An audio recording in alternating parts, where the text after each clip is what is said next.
꿈을 접어야겠다. 비문화 136조 가볼게요. 자, 여기서는 무용의 특징입니다. 그래서 선생님이 저번 시간에 이거 숙제 내주면서도 얘기했을 거예요. 예술 분야가 가장 쉬워요.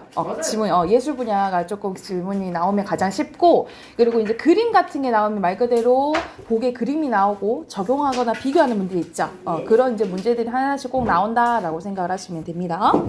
자, 무용의 특징 봐볼게요. 흔히 우리 춤을 손으로 추는 선의 예술이라고 하는데요. 서양 춤은 몸의 선이 잘 드러나는 옷을 입고 추는 걸 봐요. 그러니까 거의 딱 맞는 옷을 입고 추는 거지. 우리 춤은 옷으로 몸을 가린 채 손만 드러내놓고 추는 경우가 많기 때문이다. 한마디로 손이 춤을 구성하는 중심축이 되고, 그리고 손 위에 얼굴과 목, 발 등은 손을 보조하며 춤을 완성하는 역할을 합니다.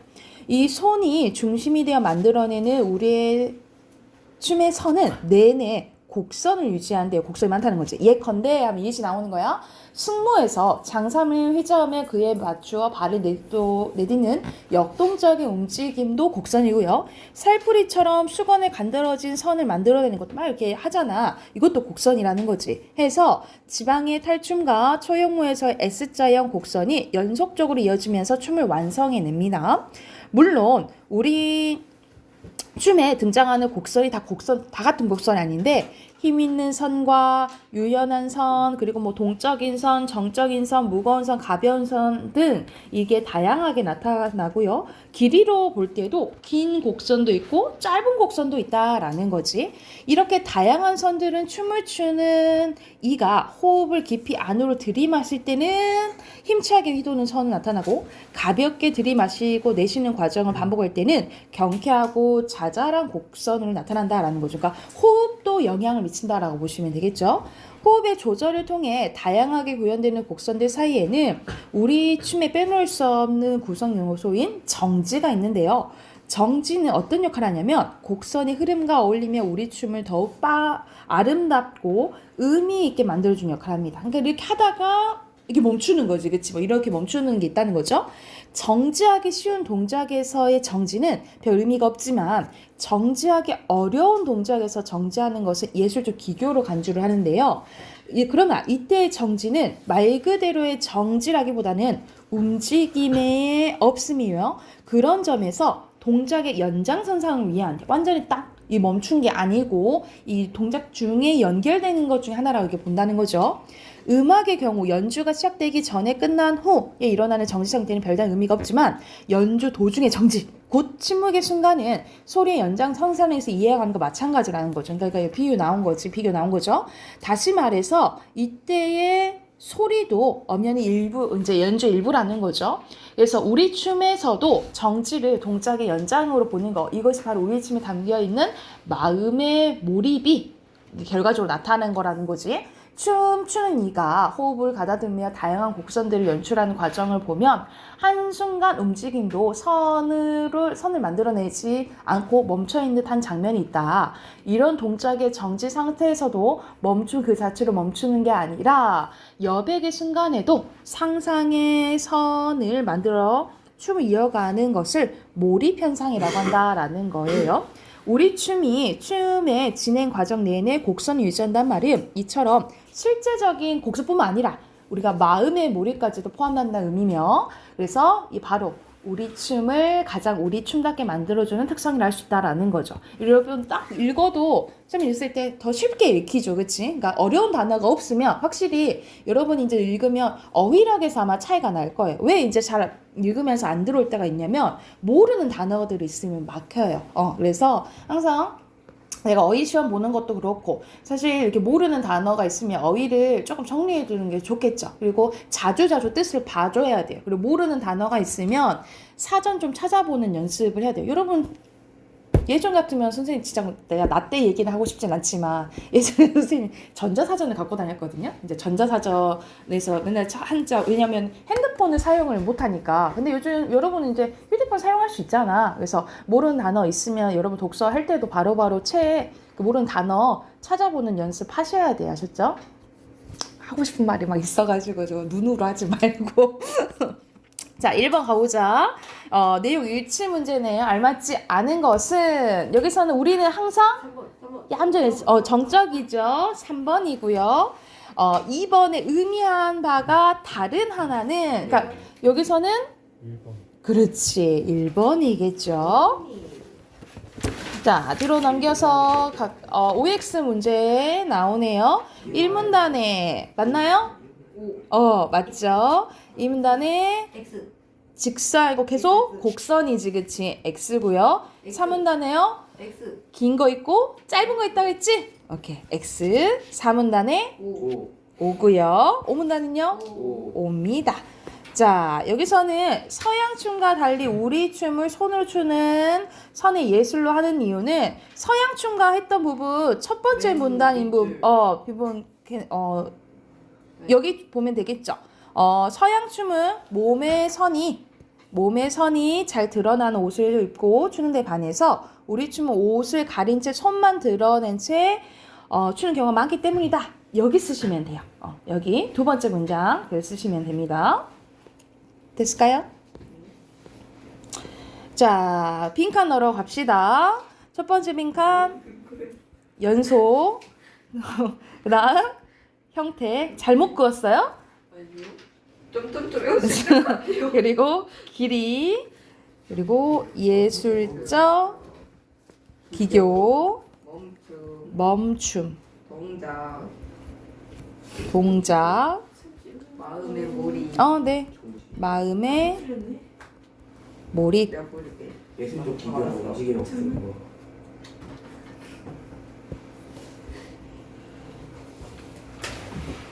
되나요?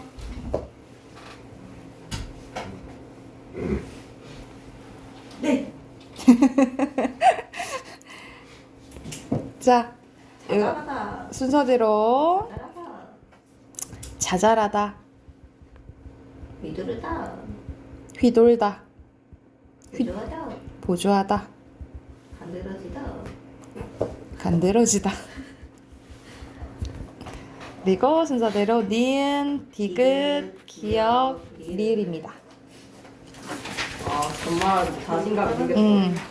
자, 두 번째 거는 영화에서 무슨 이제 이 분야 부분은 예술 분야도 마찬가지고 어떤 이제 인문 분야도 마찬가지고 어떤 이제 주의에 대해서 나오면 두 개가 나왔잖아. 그럼 당연히 그렇지. 비교대조 이제 나오겠죠. 자, 20세기 들어서기 전에 이미 영화는 두 가지 방향으로 이제 발전되기 시작했는데 그것이 사실주의와 형식주의래요. 자, 1990년대 중반 프랑스의 르미에르 형제는 열차의 도착이라는 영화를 통해서 관객들을 매혹시켰는데요. 그 이유는 영화에 그들의 실생활을 거의 비슷하게 옮겨놓은 것처럼 보였기 때문이라는 거죠. 거의 같은 시기에 조르주 멜리에스는 순수한 가상의 사건인 기발한 이야기와 트릭의 촬영 혼합시켜 달세계 여행이라는 판타지 영화를 만들었대요. 이들은 각각 사실주의, 형식주의의 이제 대표적이라는 거지. 대체로 사실주의 영화는 현실 세계의 소재를 선택하되 왜곡을 최소화하여 현실 세계의 모습을 그대로 재현하고자 합니다. 주된 관심은 형식이나 테크닉이 아니라 오히려 내용이라는 거예요. 사실주의 영화의 관객은 영화의 스타일을 눈칠 수 없대. 이 계열의 감독들은 영상을 어떻게 조작할 것인가 보다는 오히려 무엇을 보여줄 것인가 더 많은 관심을 갖기 때문이에요. 따라서 영상을 편집하고 조작하기보다는 현실을 드러내는 것을 중시하며 극단적인 사실주의 영화는 그냥 실제 사건과 사람을 촬영하는 다큐멘터리처럼 아예 보여주기도 한다는 거죠. 영상이 지나치게 아름다우면 그것은 잘못된 것이다 라는 말은 현실 세계 그대로의 사실적 재현을 가장 우위에 놓는 사실주의 영화의 암묵적인 전제로 이렇게 널리 통용된다, 사용된다 라는 거죠. 그렇다고 해서 사실주의 영화가 예술적인 기교가 없다는 것은 아니다라는 거야. 왜냐하면 사실주의 영화일수록 기교를 숨기는 기술이 뛰어나기 때문이래요. 그래서 말 그대로 지금 드라마 같은 경우에는 그 배우들 이쁘게 나오기 위해서 막 뽀샤시하게 나오고 막 이렇게 하잖아. 근데 오히려 그렇지 않고 예를 들어서 그런 거 좀 현실감 떨어지잖아. 예를 들어서 밤에 아침에 딱 그 배우가 일어나는 장면이 나오는데 막 풀 메이크업이 돼 있어. 그럼 현실적이지가 않잖아요. 그러니까 진짜 민낯처럼 이렇게 보인다든가 뭐 이렇게 하면 이렇게 보여주는 게 사실주의라 생각하시면 되겠죠. 그러면 반면에 그럼 상반되게 좀 나오겠네요. 자, 형식주의 영화는 스타일 면에서 화려한데요. 형식주의 영화는 현실에 대한 주관적 경험을 표현하는데 관심을 기울입니다. 그래서 정신적이고 심리적인 진실 표현에 가장 큰 관심을 두는 형식주의자들은 물질 세계 표면을 왜곡시킴으로써 이것을 잘 가장 전달할 수 있다라고 본 거예요. 완전 이제 사실이랑 반대인 거지, 그치? 때문에 현실의 소재를 의도적으로 왜곡하고 사건의 이미지를 조작합니다. 이런 스타일의 가장 극단적인 예로는 아방가르드 영화에서 찾아볼 수 있는데요. 이와 같은 영화 중에는 색, 선, 형태로만 표현한 완전 추상적인 것도 있대. 그러나 실제 영화는 완전히 사실주의 영화도 형식주의 영화도 보기 드물다는 거죠. 사실주의와 형식주의는 절대적인 개념이기보다는 상대적인 개념이다라고 보시면 돼요. 그러니까 정도 차이라고 생각하시면 되겠죠. 한마디로 환상적인 재료를 사실주의적인 스타일로 표현하는 것도 가능하고요. 마찬가지로 현재 현실 세계에 근거한 재료를 형식주의적인 스타일로 표현하는 것도 충분히 가능하다. 또한 물리적인 현실 세계는 사실주의 영화이든 형식주의 영화이든 모든 영화의 소재가 된다는 거죠. 그래서 이 두 영화의 사조 차이는 오히려 어디에서 있냐면 어떻게 조형하고 조작하는가 또는 스타일상 강조점이 어디 있는가 이걸 이제 중점적으로 봐야 된다라는 거예요. 그러니까 말 그대로 좀 말만 들으면 완전 극단적이긴 하지만 완전 극단적인 건 아니고 정도 차이다 이렇게 생각하시면 되겠죠. 자, 그러면 1번에 적절하지 않은 건요. 내용 중시하고 비현실적인 거 아니 현실적인 거 조작한다 했죠, 그쵸? 2번이고요.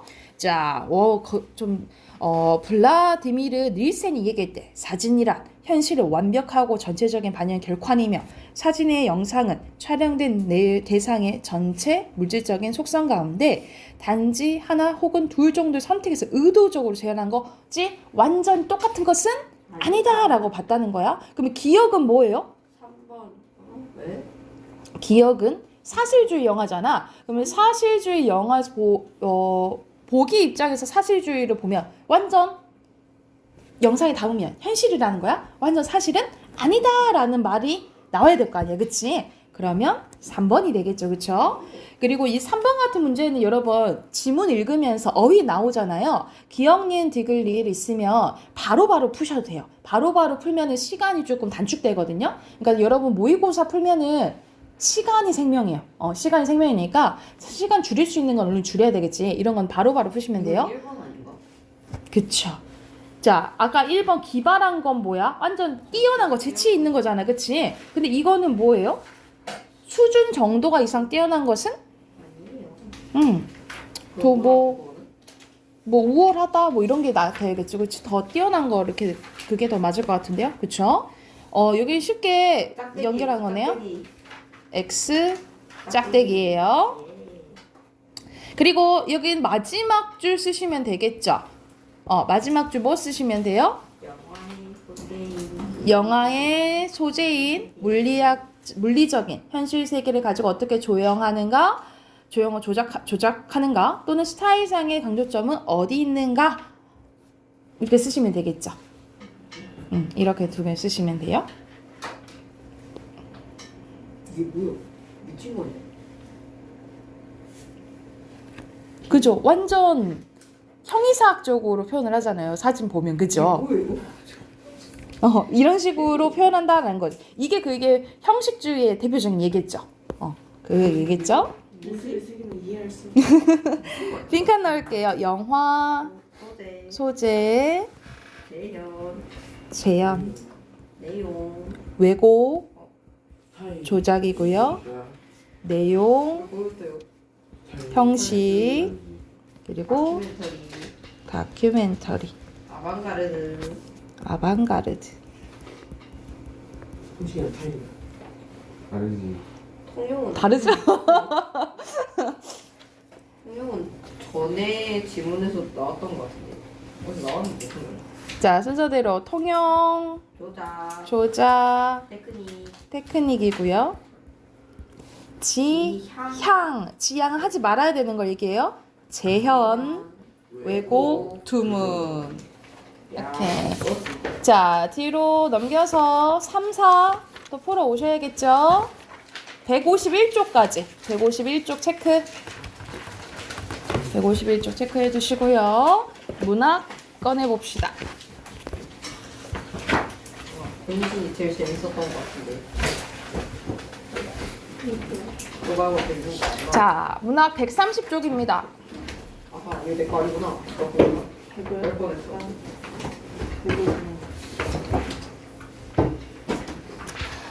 자, 저번 시간에 이어서 김수영 작가도 되게 현실 참여시에 대해서 많이 쓴 사람이고 황지우도 마찬가지예요. 그래서 황지우도 우리가 독재 정권 있죠? 이 독재 정권에 약간 반하는 현실 참여시를 많이 쓴 사람이라고 생각을 하시면 됩니다. 그래서 이 보통 이런 식으로 모의고사가 나오면 여러분 해당되는 이런 보기 문제 있죠? 이 보기를 보고 시를 보는 게 좋아요. 왜냐면 시를 여러분 처음 보는 시는 조금 바로 해석하기가 어렵잖아요. 그치? 근데 보통 뭐에 대해서 얘기하는구나 힌트가 이 보기에 나오거든요. 그래서 항상 보기 보고 작품 보게요. 먼저 보기 한번 봐볼게. 새들도 세상을 뜨는구나 라는 사소한 일상 속에서까지 개인의 행동을 통제당하고 조국의 일을 강요받던 몇 년대? 1980년대 말 그대로 이제 약간 전두환 때 생각하시면 되겠죠? 80년대 초반의 사회상을 잘 보여주는데요. 군사 문화가 우리 사회 곳곳에 만연해 있던 분위기 속에서 시인은 자유의 열망을 제시하는 동시에 그럼 거의 이게 주제겠잖아, 그치? 억압 현실에 대해 무기력하게 순응하는 소시민의 나약성을 냉소적인 태도로 풍자하고 있다라는 거죠. 우리 냉소적인 것이란 건 비웃는 태도 하면서 비웃는 이제 풍자하고 있다. 풍자는 뭐야? 웃음을 약간 웃음을 유발해서 비판하건 아니 비꼬아서 비판하는 걸 얘기하는 거죠. 자, 그럼 거의 여기선 주제가 바로 이렇게 나타나거든요, 보기에. 그래서 이걸 참고하셔서 이제 시를 보시면 되겠죠. 그러면 시 한번 봐볼게. 자, 한연으로 되어 있는데요. 영화, 우리가 보는 이제 영화 얘기하는 거예요. 영화가 시작하기 전에 우리는 이제 화자가 우리라고 이제 표현을 했네, 그지? 일제히 일어나, 다 똑같이 일어난다라는 거예요. 그러니까는 그때는 완전히 발 잘 들어야 착착착착 해야 된다는 군대처럼 착착착착 해야 된다는 거죠.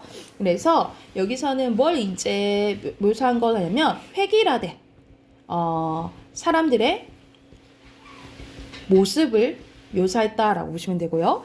애국가를 경청한대요. 사실 경청 우리가 주의 깊게 이렇게 듣는 걸 얘기하잖아. 근데 사람들 사실 겉으로만 이렇게 보지 경청하겠어요? 경청하지 않겠죠. 그래서 이 경청한다는 약간 반대로 표현한 반어법이라고 보시면 되고요.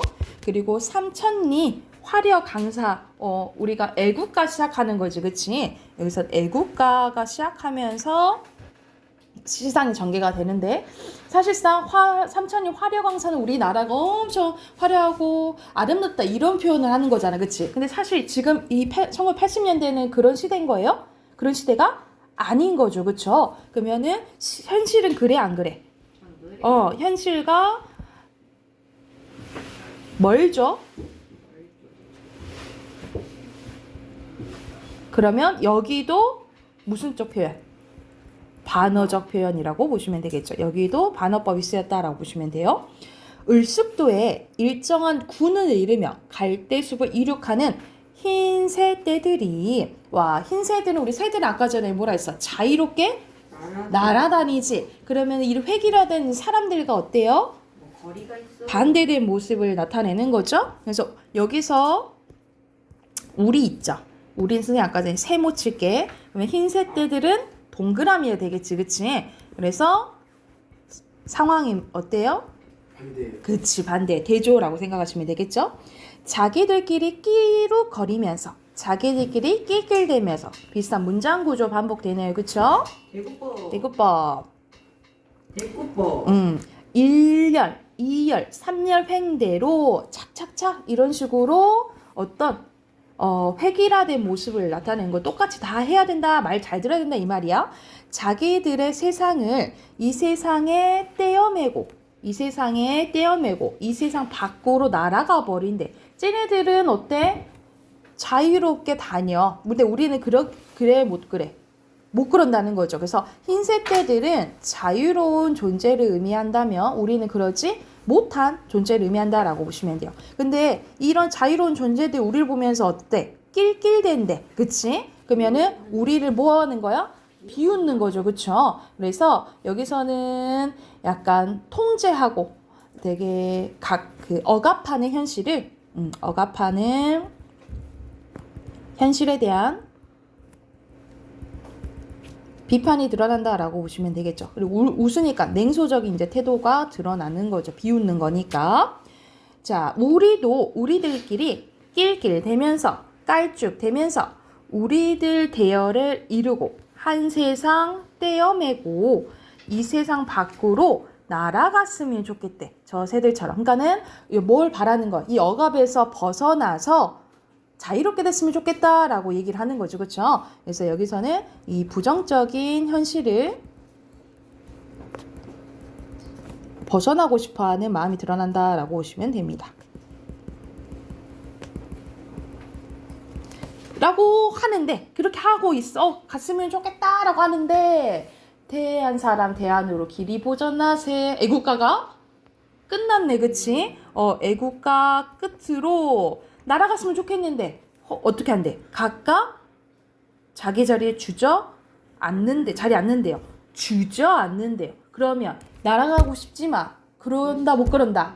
못 그런다. 그치? 벗어날 수 없는 그 한계를 의미한다라고 보시면 돼요. 그래서 여기서는 현실에서 벗어날 수 없는 현실에 대한 좌절감이 드러난다라고 보시면 됩니다.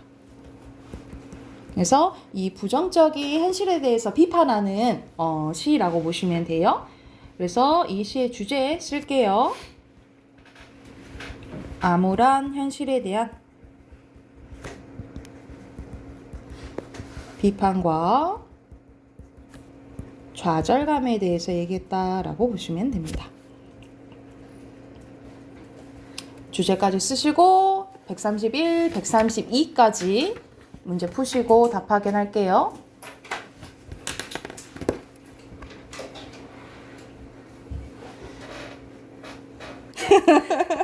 자, 답 확인해 볼게요.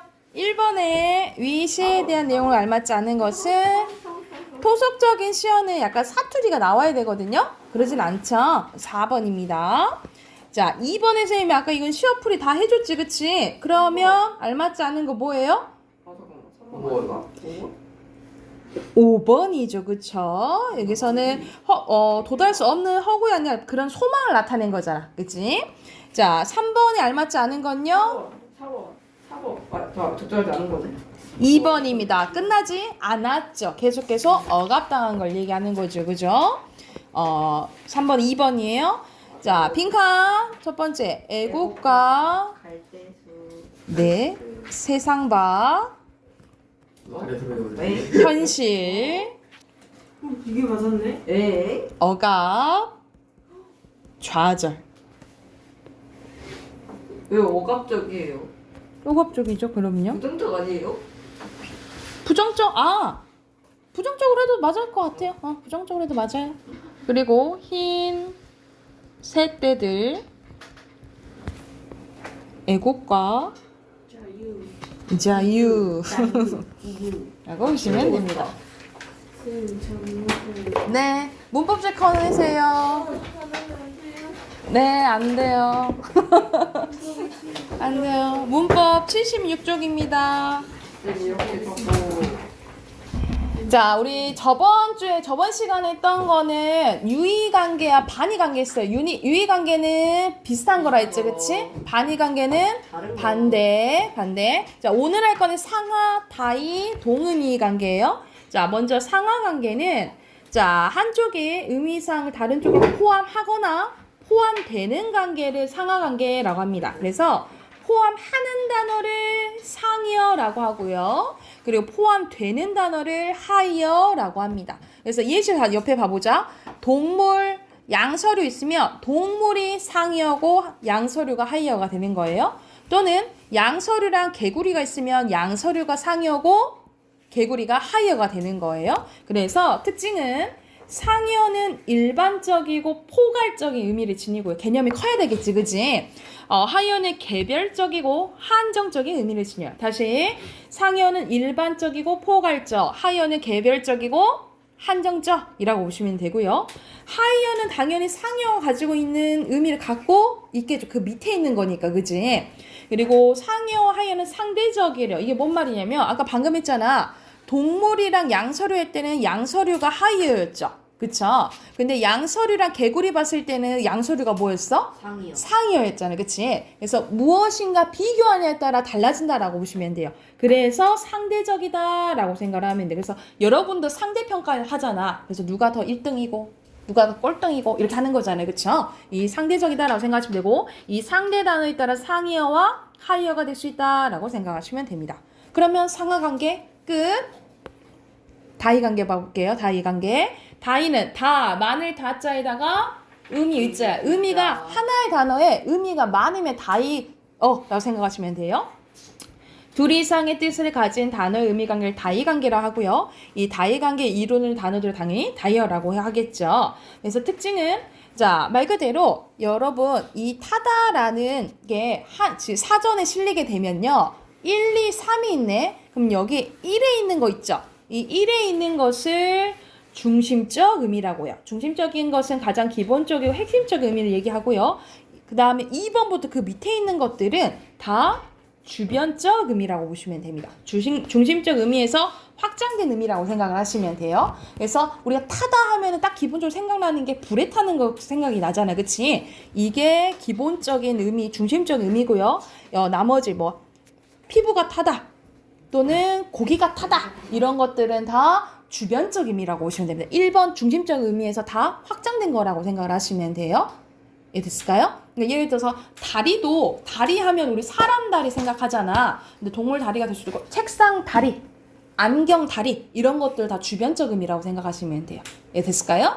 자, 이게 다이 관계라면 동의미 관계 봐볼게요. 동의미 관계는 소리는 같아요. 근데 이 다를 있자 뭐가 달라? 의미가 다른 관계를 동의미 관계라고 하고요. 이 동의미 관계에 이룬 단어들을 뭐라고 해?